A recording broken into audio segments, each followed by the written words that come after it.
Sau cuộc gặp giữa Chủ tịch Tập Cận Bình và Tổng thống Donald Trump, quan hệ thương mại Mỹ-Trung đã có bước hạ nhiệt đáng kể với hàng loạt quyết định nhượng bộ từ cả hai phía. Cụ thể, Trung Quốc thông báo tạm dừng thuế bổ sung 24% đối với hàng hóa Mỹ trong 1 năm và dỡ bỏ thuế đối với một số mặt hàng nông sản bắt đầu từ ngày 10 tháng 11. Đổi lại, Washington hoãn áp các mức thuế đối ứng và dừng kế hoạch áp thuế 100% sắp tới. Tuy nhiên, căng thẳng công nghệ vẫn hiện hữu.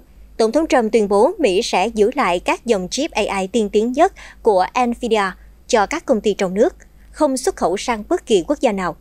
Thỏa thuận cũng bao gồm việc Trung Quốc sẽ tăng cường nhập khẩu năng lượng và đậu tương của Mỹ.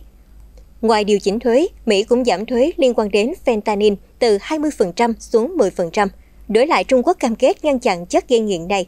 Nhờ vậy, tổng mức thuế trung bình áp lên hàng hóa Trung Quốc giảm từ 57% xuống 47%.